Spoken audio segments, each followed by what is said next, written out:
All right, howdy guys. Welcome back to the channel here. I haven't touched base with the Range Rovers for a little while.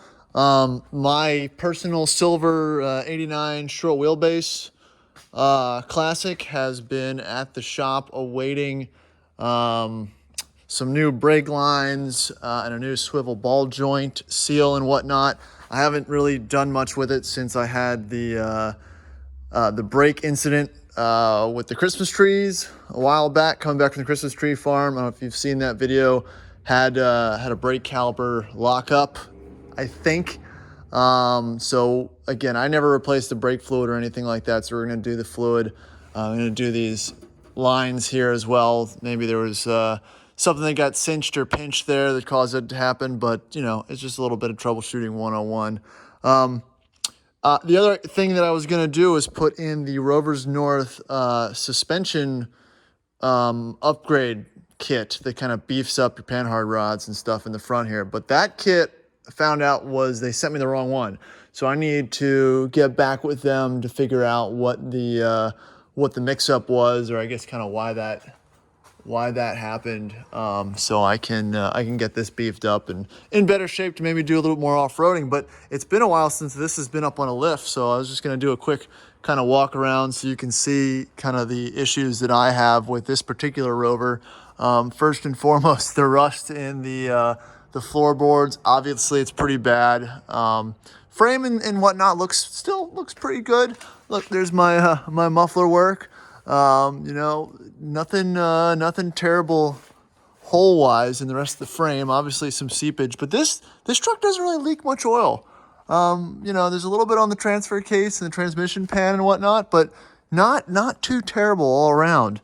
And the axles and whatnot, they're not as rusty as you'd think either. You know, the floors are obviously gone for the most part on the passenger and driver side, so that's going to be a huge project one day. But other than that, not terrible. I did the rotors and pads in the front about 6 months ago. So yeah, that's one thing to kind of take care of. Oh look, it looks like they already did the brake lines on this side, so we're going to get the ones done on the other side as well. What else on this truck? The back isn't terrible. Oh, that's the other thing I wanted to talk about as well. This truck is also going to be getting an ARB bumper. So, you know, in the spirit of all things that I do, I'm going to put a big ass ARB bumper on it before I fix the rusty floors. So that'll be kind of a sight to see. We secured about 8 or so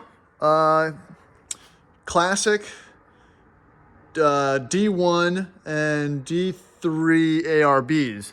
So we're going to be installing those, I believe, on this truck and a couple of the other trucks as well. So I'm gonna see if I think we have those in the back. Let me, I'm up here at Sportscar Workshops this morning. If you can see, obviously a little bit of everything in here. It's a great local shop here in Richmond. My buddy Mike owns the place and helps service the Rovers and whatnot. So if you have any older car stuff on the East Coast and want to do any type of restoration or service, this is your spot. But yeah, if you look in here, we're set up now as an ARB distributor. So we get decent deals on Old Man Emu and ARB stuff. I think this is a D3. Sorry, not D3. LR3 bumper that's going to go on Doug's truck. And yeah, again, a bunch of other bumpers and kits and stuff here. So that's a pretty exciting project. As far as the other Rovers are concerned, the white D1, the 97, is for sale. Tyler finally bled the cooling system, so we're all good with that one. The 95 will probably be getting an ARB.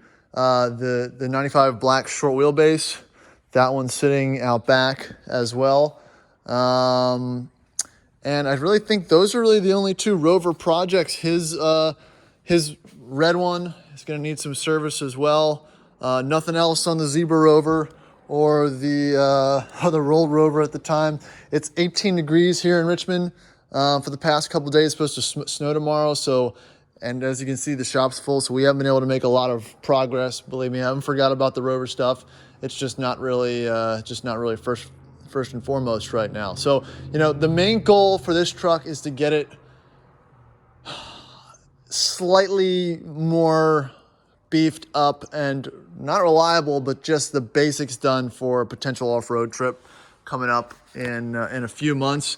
I don't, you know, the view count on the diesel truck videos obviously reflect the slight lack of interest in that kind of stuff, but that's okay because honestly, the diesel truck is related to Rovers overall. I mean, I need something that can potentially pull this and a lot of my other projects and vehicles, whether or not they get stuck or I want to go to an event or something like that. I want to have that option to, you know, potentially bring this 3 hours west to an off-road event or a drive or something like that, and not worry about having to AAA it or tow it back, not on my own means. So again, the diesel truck thing is kind of all part of the plan.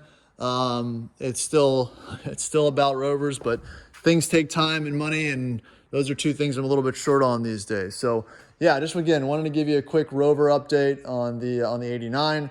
I'm probably gonna get this back next week once the brake stuff's fixed, and then I want to talk to Rovers North because they're back order for those beefed up rods for the front. So yeah, that's the update on the Rovers. Just remember to tune in and leave a comment and subscribe if you want to see more content. See you guys.